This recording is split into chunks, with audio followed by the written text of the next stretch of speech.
शैलेंद्र वांगू भी हमारे साथ मौजूद हैं। शैलेंद्र, इससे पहले भी हम साथ में जुड़े थे, लेकिन इतना कहा जा सकता है कि बात सिर्फ 50% से 18% तक आने की नहीं है। बात है भारत की उस रणनीति की जो आखिरकार इस पूरे टैरिफ वॉर को न सिर्फ खत्म करती हुई नजर आई, जिसने ये पूरी तरह से साबित कर दिया कि भारत रणनीति और बातचीत के जरिए अपना हर कदम बढ़ाता है और ये वैश्विक स्तर पर दहाड़ है भारत की।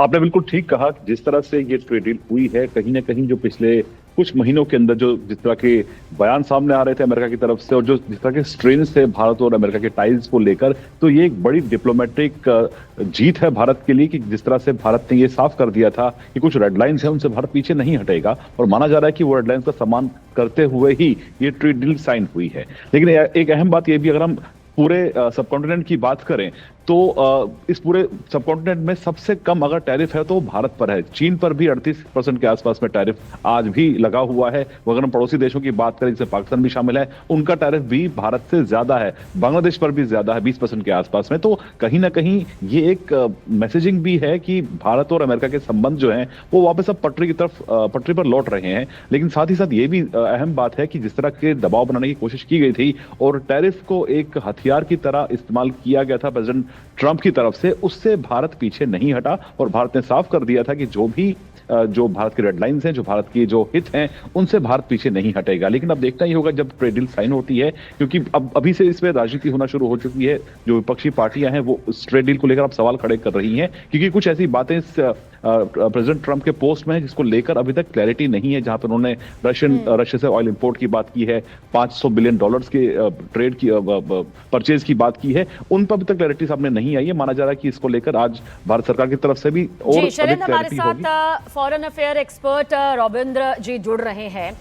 रविंद्र जी, आप विदेश मामलों के जानकार हैं, आप तो अपनी आंखों से ये पूरी तस्वीर देख रहे हैं। वो टैरिफ टेरर जो पूरी दुनिया ने देखा, लेकिन भारत ने इसके सामने घुटने नहीं टेके, बल्कि अपनी दमदार रणनीति का यहाँ पर जो है जीता जागता सबूत पेश किया। क्या लगता है सर आपको 50% से 18% पर आना? Thank you very much. नहीं, डेफिनेटली देखिए 50% में दो भाग थे ना। 25% था इसलिए कि हम रशिया से तेल खरीद रहे हैं और 25% था जो ट्रंप ने अपनी लिबरेशन डे के दिन पूरी की पूरी दुनिया पर अलग अलग टैरिफ लगाई थी ट्रेड को पर, यह कहते हुए कि दूसरे देशों में इंपोर्ट ड्यूटीज ज्यादा है, हमारे यहाँ कम है, लोग हमारा फायदा उठाते हैं, जो कि ट्रंप की बहुत पुरानी एक विचार है ना। अब इस 50 में से हमने रशिया से तेल खरीदना कम कर दिया है विदाउट डाउट। अब उसका कारण मिक्स्ड है।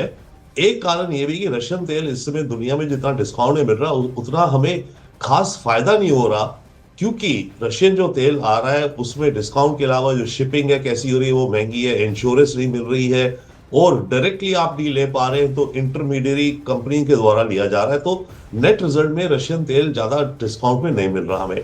तो मार्केट इकोनॉमी देखते हुए हमें तो जहां मोरलेस मार्केट रेट या बेहतर मिले वो देखते हुए वन, एंड सेकेंडली कि अमेरिका भी ये चाहता था, तो हमने इन दोनों का मिला जुला हमने डिसाइड किया कि रशिया तेल कम कर रहे हैं और कम कर दिया। तो उसके चलते 25% हट जाना ही था।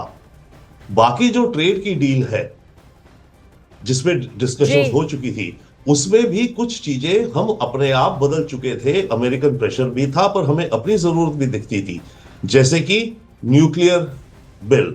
न्यूक्लियर सेक्टर में जो है हमारे यहाँ 2010 में जो बिल पास हुआ था वो ऐसा बिल था कि जिसके चलते भारतीय कंपनी भी इन्वेस्ट नहीं कर रही थी न्यूक्लियर में, बाहर की छोड़ो। हमने वो चेंज किया।